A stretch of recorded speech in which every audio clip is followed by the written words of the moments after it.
Welcome to the Return on Lifestyle podcast with Ray Descalzo from Privada Wealth Management. In this podcast, we help you overcome financial worries and make sense of planning, investing, insurance, and banking. Join us for this journey as Ray draws from his expertise and interviews brilliant minds to help you enjoy life. The best is yet to come. Hello and welcome to Return on Lifestyle with Ray Descalzo from Privada Wealth Management. Today is a great podcast. Ray actually brought a guest in, and that guest is Cress Diglio. Cress has been a business broker for over 20 years. He's a past chairman of the International Business Brokers Association, the IBBA, which is the world's largest nonprofit association of business brokers. Good morning, gentlemen. How are you? Good morning, Eric. Thank you for having me. Doing well. Thank you for asking. Yeah. Hello, Ray. Did you have a good weekend? I had a great weekend. I was able to take a long Sunday afternoon nap, and now I'm raring to go. That is a great weekend. All right, you brought Cress in. How did you two hook up? Great question. I was reading the Orlando Business Journal many years ago, and there was a section on how you celebrate the holidays. And Cress's father, who is also a business broker, talked about his Italian feast that they have. And I happen to like eating a lot. I don't know if you know that about me, Eric. Yeah, big into food. And actually, Cress, I would say, is too. This is, of course, Cress, the son that we have here with us today. So I reached out to him and I just sent a quick email and said, hey, great article. And the email found its way to the wrong Cress, which was a good break for me because I was able to meet Cress. We I think, grabbed a cup of coffee, went by his office, and got to know him that way. And as a financial planner and he as a business broker, we found ourselves traveling a lot in the same circles here in the Orlando area. And from there, I got to learn a lot about what he does and also why it applies to people like myself, why financial planners need to understand what a business broker does, the nature of their business, because so many of our clients out there and so many really the wealthiest people in the world, the millionaire next door, if you will, are business owners. And they have a lot of their personal net worth tied up in their business, their blood, their sweat, and their tears. In fact, I'm a business owner. I'm one of those people that has this business, Privada Wealth Management. And so I've been able to learn a lot from Cress over the years, and I have also been able to help answer some of my clients' questions thanks to the insight and advice he's given me. And when we were talking last, I said, Cress, I would love to have you on the show, the podcast, and would love to have you pontificate on what you do and why it's so important. Fantastic. All right, let's get started then. Yeah. So, Cress, let me ask you a question. How did you get into the business broker business? Like, what leads somebody to say, you know what I'm going to do? I'm going to help people buy. I'm going to help people sell the business. Well, Ray, when I was a young child, I always dreamed about being a business broker. Who does? Who does? I know everybody loves to dream about being a business broker one day. But, the truth is nobody really understands or knows what a business broker is. So I got into it because my father is a serial entrepreneur, and he's owned many businesses throughout his lifetime. And I was living in Atlanta, Georgia area somewhere in the early 90s, and my dad was looking to buy a business. And through the course of looking at different businesses, he always used a business broker. And the broker said to him, he said, Cress, you ask all the right questions, you do all the right things. Have you ever considered becoming a business broker? He said, no, but I'll give it a shot. Well, within 1 year, he was the number one broker in the entire state of Florida, breaking all sorts of records. Wow. And my phone just wouldn't stop ringing. He kept saying, Cress, you have to come back here. This is the greatest thing we've ever done. And I was running a very successful paint contracting and remodeling business. I had no desire to come back, but I came and I visited and I saw what he was doing and I fell in love with it. And I moved back to Orlando and I haven't looked back since. Very cool, man. Very cool.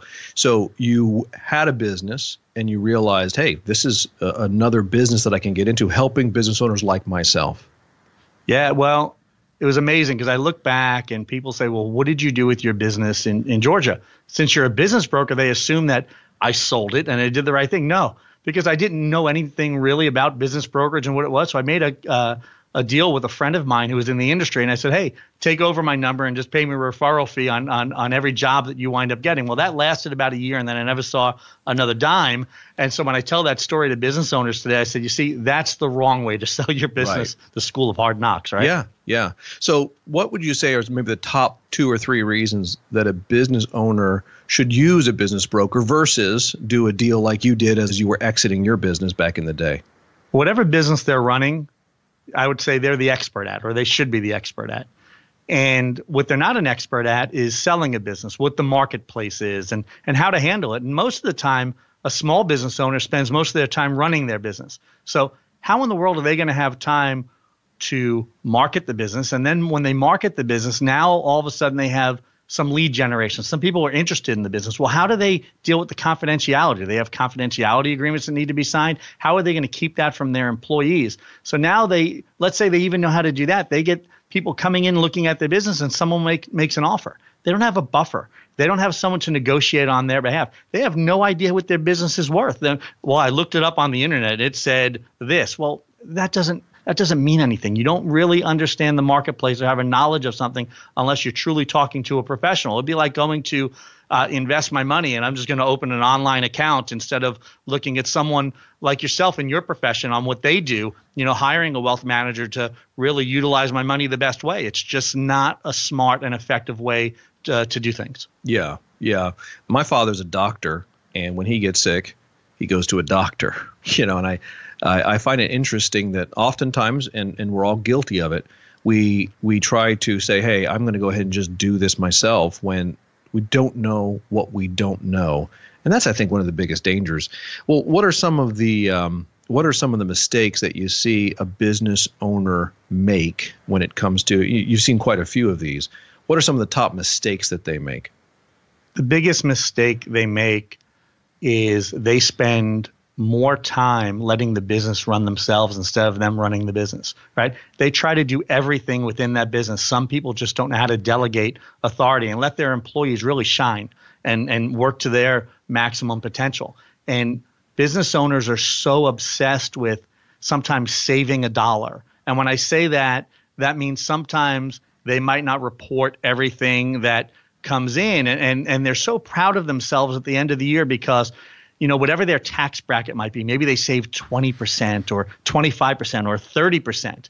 And then they talk with me and I go, wow, you're really happy with that savings, aren't you? And they're like, well, that's a lot of money. And I would say, well, hypothetically speaking, let's say all the money isn't going on the books. But let's just say it was. For every $1 that you put on the books, when we go to sell it, a business sells for a multiple.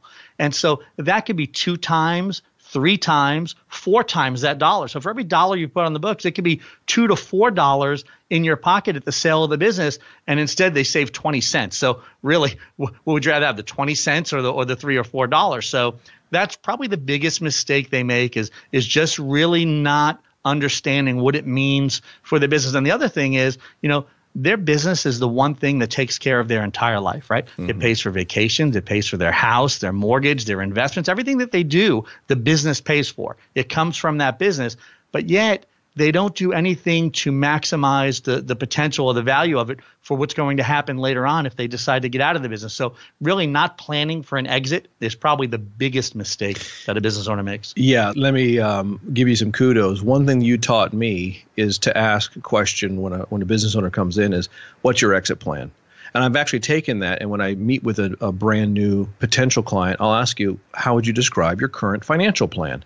And if they're a business owner, I've added another question. How would you describe your business exit plan? And when I ask that question, I get that deer in the headlights look, like there's supposed to be this business exit plan written somewhere. When you go to the bank to get a business loan, they want to see a business plan. Well, when you talk to your financial planner, the financial planner should ask you that question. And thanks to you, I've asked that question now. What's your business exit plan? And then all of a sudden they start thinking, oh yeah, I'm not going to live forever. I'm not going to work forever. But you actually said like 3 things there that I want to recap. Number 1, you and I have a friend who I didn't cover with him that we would use his name. So we'll make up a name. We'll call him Dean. His name is Dean, and he owns a company, and he's got 10 employees. He got the flu. Okay. and he was out for like 2 months. And I was looking at his Facebook account, and he said he was gone for 2 months. And when he came back, one of those 2 months was a record month for the company. And I thought to myself, hey, to your point, you were talking about how too many business owners are just doing the business and not delegating. And here's our friend, alias named Dean, who said, hey, I'm going to get the flu and I'm not going to be able to go to work. And his company actually did better. Now, I'm sure there were some other factors, seasonal, and of course, what they have been doing ahead of time, thanks to his bold and decisive leadership. But I thought it really illustrated something that I've heard, and that is too many business owners don't have a business, they have a job. And what I hear you saying, what I heard you just say is go from having a job, which we have to show up and we have to be leaders and we have to do what we're doing in our business, but to have something that actually runs when we are gone for larger parts of time because we have systems and procedures. I realize I'm waxing eloquent, but does that sound like what you were saying? Yeah, the problem most business owners have is that they don't allow themselves to truly enjoy the benefits of owning a business. They don't. I talk to business owners and they say, I haven't had a vacation in 5 years. Mm-hmm. And I look at them and I go, why? What are you doing? You own a business. You should have some flexibility. Why are you not doing this? And what happens is they become burnt out. And they're no longer, that passion and the love they had for the business now is dying on a daily basis because they're just burnt out and they don't know what to do. And they come to me and they want to exit. And what they really want to do is not exit the business. They just want to get some of their time back. And so sometimes when I meet with someone, it's not just, well, you need to sell your business, we can get your time back. It's just helping them rediscover the passion and the love they have for what they're doing. And we do that sometimes. And you mentioned something, Ray. I learned a lot from you also, the back and forth. I ask business owners today, I say to them, well, how much do you need to retire? Well, they have no clue. So when I talk to them about the value of their business, and I often say a business owner, the first thing they should do is get a valuation on their company so you know where you're at today and you can compare it to where you're going. But I say, okay, well, let's say your business is worth $1 million. Can you retire on $1 million? Oh, that's just not enough money. I just can't make it happen. I said, well, how do you know? Well, I'm going to get killed in taxes because I know my tax bracket is this. I go, well, have you assembled a team? Do you have a wealth manager? Have you talked with your CPA? Have you talked with any planners? Because a lot of times when I put them in contact with people like yourself or within your industry, and they come up and they get a plan that's put together, they realize, wow, I could retire on less than this and let my money work for itself. And that's actually helped me in the sale of several businesses. I've had people tell me, I can't retire, that's not enough money. And I put them in contact with someone that shows them, well, actually, yes, it is. Now, sometimes they tell them, well, no, you can't, and it's not. And we have to devise a plan for them to be able to get there. But a lot of times they just have no clue to what it really means to be able to retire, just like they have no clue to what the value of their business is. It really goes hand in hand. Yeah, it's a good point. It's a great point. And I want to also interject in addition to that, a lot of folks, and it goes both ways, a lot of folks are negative Nancy's and they're like, oh, I'll never be able to retire. And then we sit down with them and we find out that, hey, it's a possibility, even, it's a probability. And then also, too, unfortunately, people think, hey, my business is worth $10 million. And I kind of scratch my head, like, based on what? Based on your goodwill feelings about yourself. So, the self-esteem, it doesn't really work that way. So I see both. I see people who are just overly optimistic about the value of their business and what they need to retire. And then I also see people who are overly pessimistic about their business, and not just their business, but what they're really going to need in retirement. Well, what the funniest thing I hear, and I chuckle, but when I talk with a business owner, I walk through the valuation. Now, granted, I teach the course for the IBBA, pricing and marketing small businesses for sale, right? And valuing small businesses, how to value that. So I go and I walk them through a valuation and they just shake their head and they go, I just don't agree with that. And so I ask them, well, that's great. I just showed you all this work, how I came up with my number. How did you come up with your number? They go, well, a business in my industry last month just sold for 8 times the adjusted net profit. And I go, I'm very familiar with that company. That was a $50 million company. You're doing $500,000 in sales. There are different multiples. So it's a lot of times, honestly, it's just educating the client as to what's going on. They read something on the internet. And as you know, if it's on the internet, it must be true. Yeah. And just as another tidbit about reporting income and taking a salary, taking a W-2, a lot of people don't realize the power of Social Security. Now, I realize most folks are like, well, that's going to be at best $30,000 in today's numbers or whatever that number is.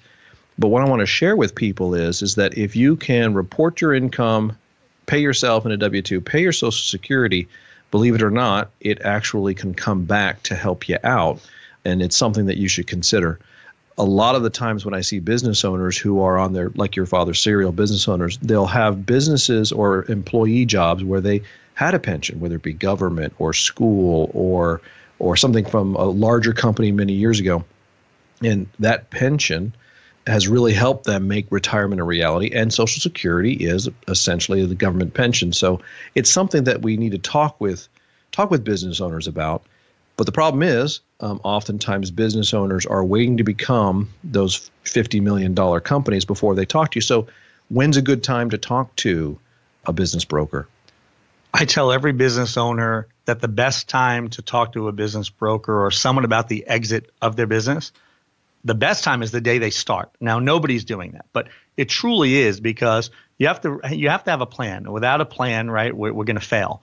But it's never too late, because whether you're looking to sell next year or 10 years from now, you have to have an idea of what your business is worth. So it always starts to talk with someone about the value of the company in today's marketplace. And then at least now you have a barometer, right? You have a measuring rod that says, okay, this is what it's worth today. And if I increase my sales, it's going to be worth more. And if the sales stay steady, this is probably where it should be worth. So it gives you a good idea of where you're at. Now, you combine that with working with their team, their wealth manager, or maybe their CPA. You combine that and you put their team together. Now they see what the business is worth today. Now they know, with talking to their wealth manager, that they have what they are anticipating they're going to need to retire. They can say, well, my business is worth this.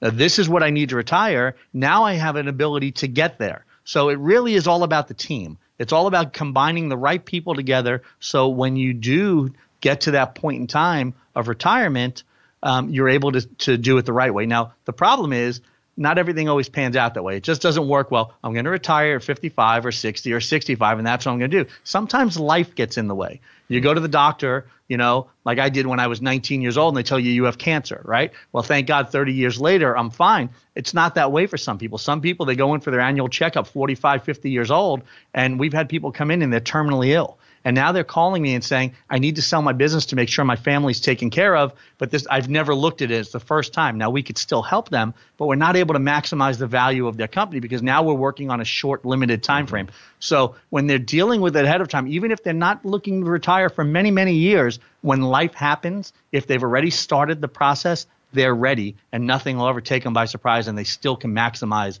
the value of their business on the way out, whenever that might be. Yeah. Yeah, I appreciate what you said, and I just want to agree with you on the team-based model. There's nothing better than when the people who are working for you have an opportunity to talk and to share notes and coordinate their advice. Too often, your CPA is just looking at your taxes, your financial planner is just looking at, your performance and those type of numbers. Your estate planning attorney is just looking at some documents and some trust work. But if everybody can sit down and can have conversations and talk for you about you, man, it's very powerful, because less things fall through the cracks when that happens. And I also wanted to reiterate too, you don't just sell businesses for folks who want to maximize their business and sell for the highest value. You also help people who may find themselves in a place where they're tired of the executive grind, or they are like your father, serial entrepreneurs, and they got that itch, and they want to purchase a business. You help those folks as well. What is it that you do for folks who want to not just buy a job, but they want to buy a real business? How do you help them? I have people coming to me all the time, and I limit myself on the number of buyers I work with only because they're very time consuming, but because it's such an important role and from my perspective on what I'm about to do with this individual, right? It could be a family coming to me, but typically, a husband, a wife, or whomever. Anyone that's coming to me to buy a business, they're typically taking their life savings, what they've worked for the last 10, 15, 20 years. And there's no mistake that can happen. We can't get it wrong. They can't buy the wrong business. If they buy the wrong business, that can mean bankruptcy. It can mean losing everything they've ever worked for. It can mean disrupting the family, divorce, because it puts a lot of stress. So I take it very serious. When I start working with a buyer that's looking to buy a business, the very first thing I do, if it's a family, I'll have the husband and wife or whomever come in and sit at my office, and I take them through what I call a buyer profile. And I ask a lot of questions that have nothing to do with what kind of business do you want to own and how much money do you have. It's, their likes, their dislikes, what they've done. Are they doing this together? Have they really thought this out? And yes, it all comes down to how much money do you need to make? What type of industry do you want to be in? And how much do you have invest? And how can we leverage you into that? And where's the money coming from? But again, I had one client who I worked with for 2 years. And her mother was had a prominent position in Central Florida. In fact, she was years ago the publisher of the Orlando Business Journal. And she came to me and she said, "Hey, I'd like to have you help my daughter and her husband buy a business. And they live out of state and they're coming here. And oh, by the way, she just had my first grandchild. And I want them to be here in Orlando. Find them the right business." No pressure, right? Because you do a bad job, my name is then mud in this town. Right. Well, it took 2 years to find the right business. In fact, a year into it, they fired me. And they called me up and they said, "Cress, look, we love you, but we just don't think you're bringing us the right opportunities." And I said to them, "Look, no hard feelings. Go out and talk to some other brokers. And I wish you the best of luck. And if you need my services, call me back." I said, "But what's going to happen is they're not going to take you through the buyer profile I went through. They're not going to really be looking out for your best needs. They're going to find out how much money you have, which is a considerable amount, and they're going to try to spend it." I said, "And they're going to show you things that I've not shown you, and you're going to find out you weren't shown because it's against everything you ever asked for." Less than a week later, they call me back, both husband and wife on the phone. "Cress, can we talk to you?" I go, "Yeah. We want to work with you again. We've worked with 3 other brokers, and you know what? You're right. It's taken a long time. We're just getting impatient. We're going to wait for the right business." I had 2 partners walk into my office one day, and they had a very specific business for sale. And they said, "Can you help us?" And I go, "You're not going to believe this. I'm not even looking for your listing. Give me a fee agreement. I've got the perfect buyers for your business," because I know it hit every box on their checklist that what the buyers were looking for. So the seller said, "Wait a second. You're not looking for a listing. I said, "I'm telling you, I have the buyers." 3.5 months later, they closed on the business. Those buyers bought the business.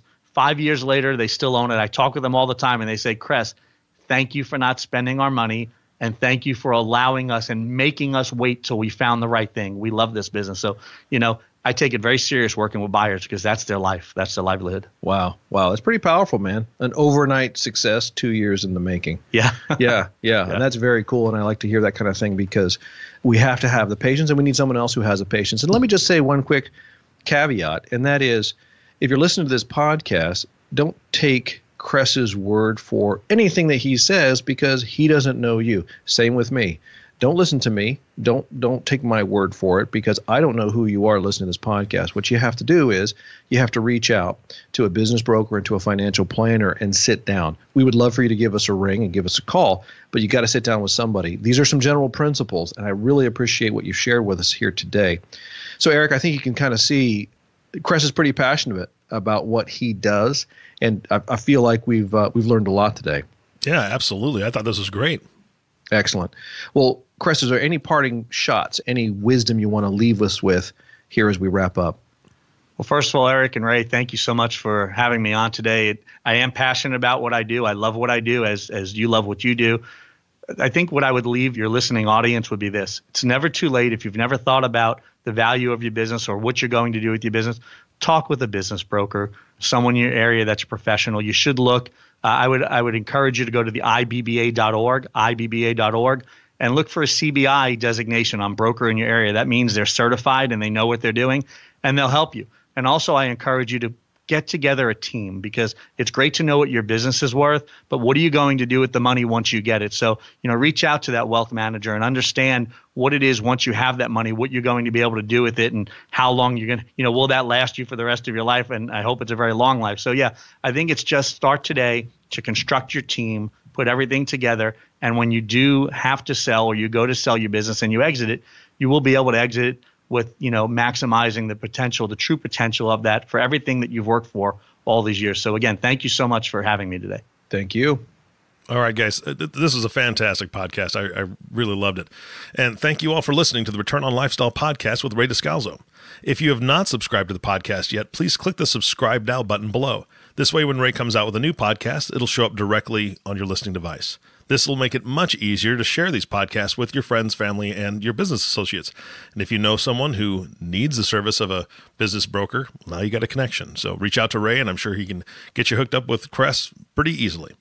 Again, thanks for listening today. For everyone at Privada Wealth Management, this is Eric Johnson reminding you to live your best day every day. And we'll see you next time. Thank you for listening to the Return on Lifestyle podcast.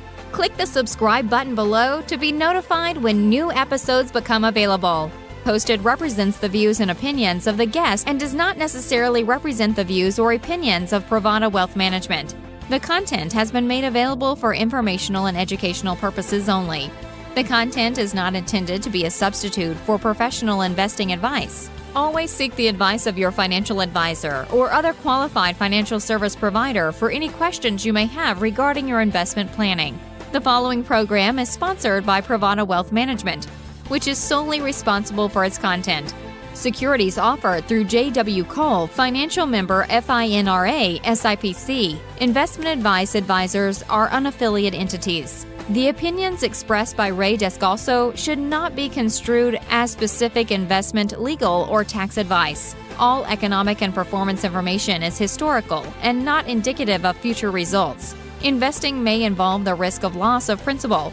Any tax advice on this show is not intended to be used by any person for the purpose of avoiding U.S. federal or state tax penalties that may be imposed on such person, and each listener should seek advice from their tax advisor or legal counsel on topics that arise from the show. Ray Descalso is not providing legal or tax advice. Nothing should be construed as solicitation of an offer to buy securities. The preceding program is sponsored by Privada Wealth Management, which is solely responsible for its content.